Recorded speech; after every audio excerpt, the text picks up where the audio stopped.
Renee Rebar here, and welcome to the S Word Live. My name is Renee Rebar, and I am a TEDx speaker, sales strategist, and author. And my goal today is to make sales simple and fun.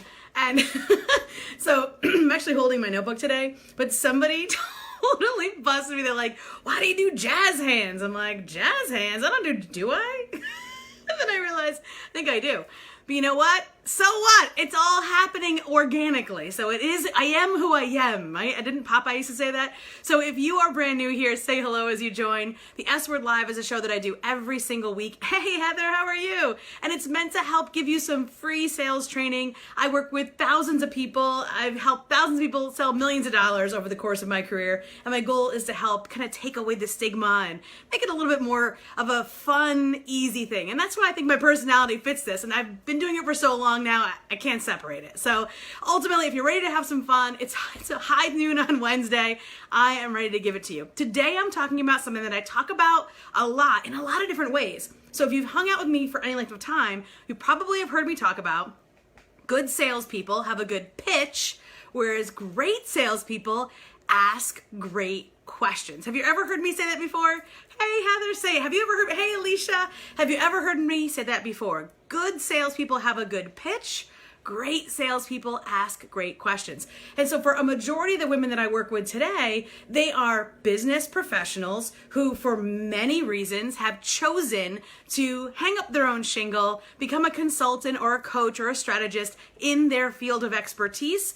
So they're truly experts at what they do. They're not Googling the answers, right? They're not Dr. Google.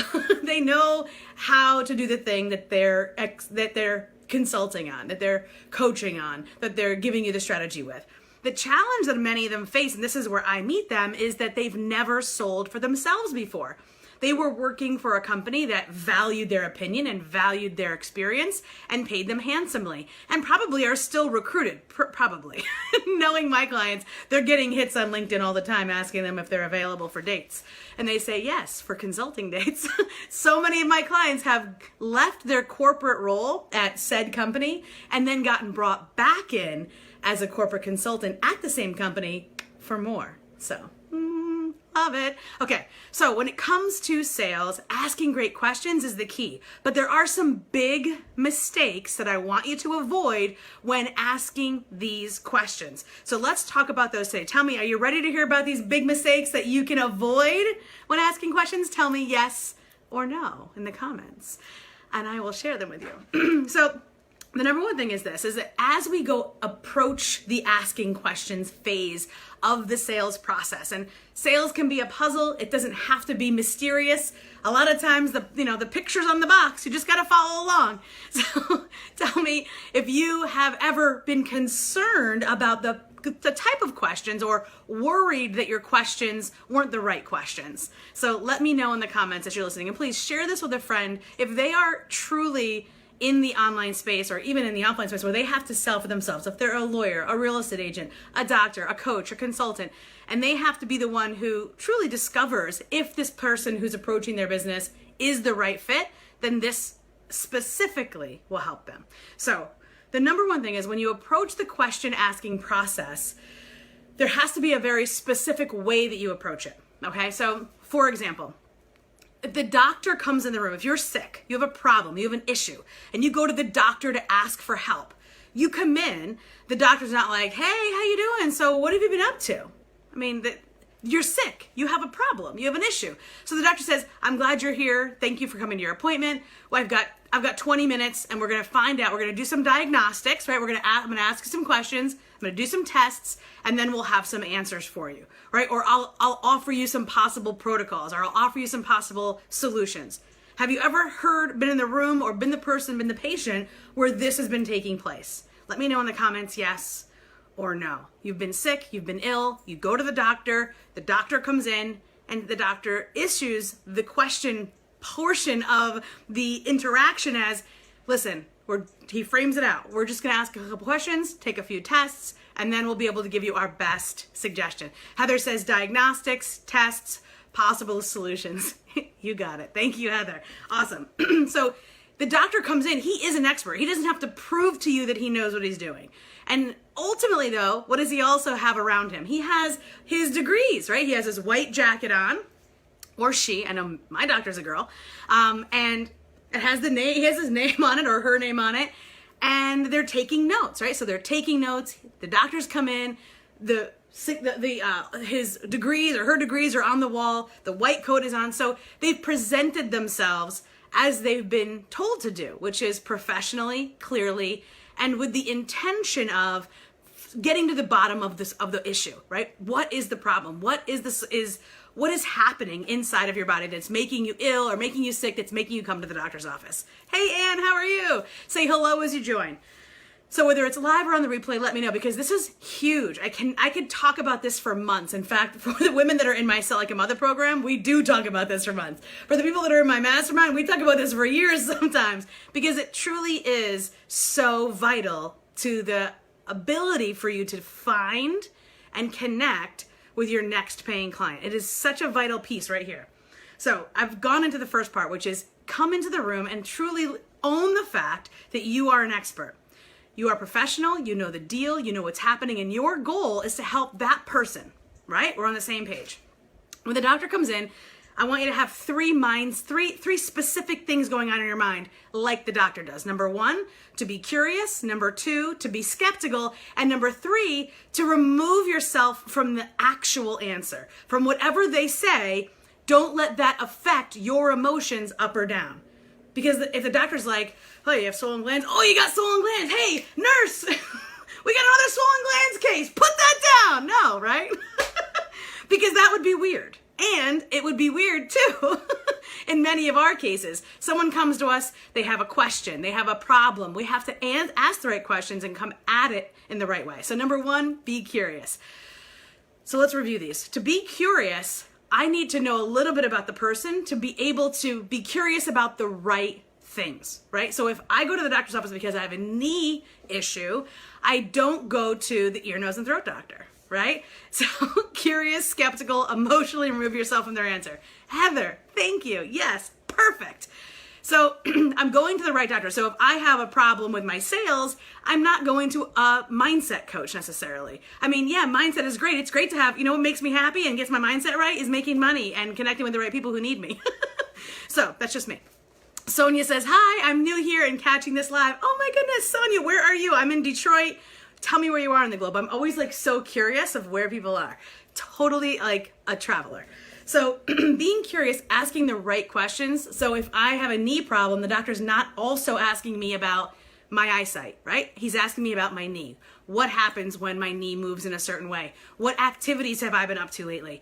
He's asking the correct questions. So when you come in, be curious and be curious about the right things. So do a little bit of due diligence, do a little bit of research, Google, thank you, iTunes, YouTube.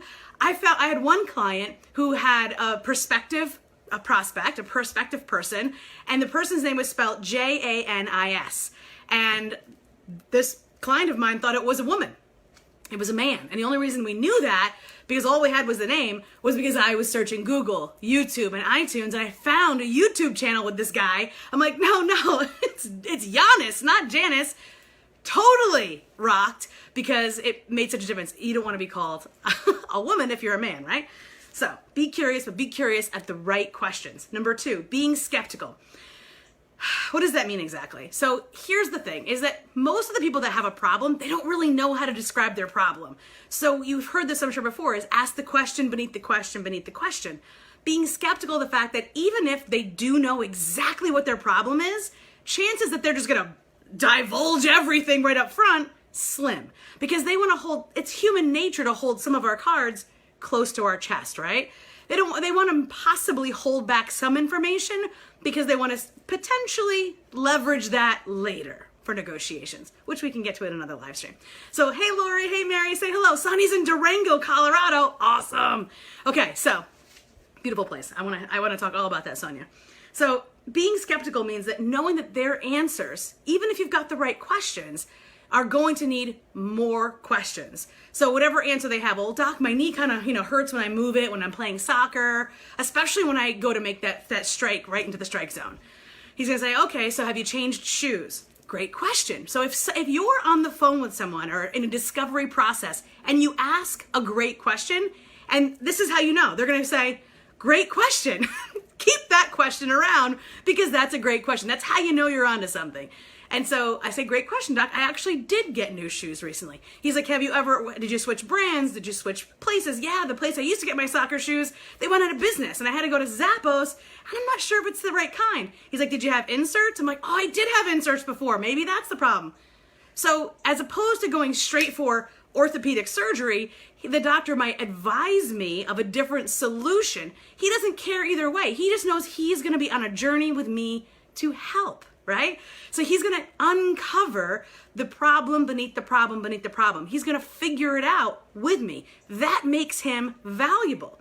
Even if he doesn't end up solving it tomorrow or today and it wasn't a quick fix, I know that I'm on the path to recovery just by getting on the phone with him or going into his office and answering his questions. So when you're trying to discover if the person you're talking to is the right candidate, you want to be curious, you ask the right questions, you got to be skeptical, ask more questions based on their questions, and number 3, you've got to remove yourself from the answer. Because if their answer, whatever it might be, causes your enthusiasm or your energy to go up or down, that's going to crush whatever you've got going on. Because as soon as you start getting excited, oh, they said they're excited, they want to do a program. As soon as you start getting excited about their answers, it changes everything. It changes the dynamic between the two of you. And then all of a sudden, you become the person who's answering the questions, not the person who's asking them. And I want you to own the fact that your expertise is worth paying for. It is worth offering either in a program or a service. Hey, Sue, how are you? And so I really want you to understand that when you approach someone, the energy I don't want you to have is, oh, I hope they like me. Oh, I hope that they have the right answers so that I can offer them that thing that I want to offer them. Instead, I want you to say, you know what? I have some great experience. I have some great knowledge, and I know I can help the right person solve these very specific, complex problems. However, I need to know if they're the right person for me.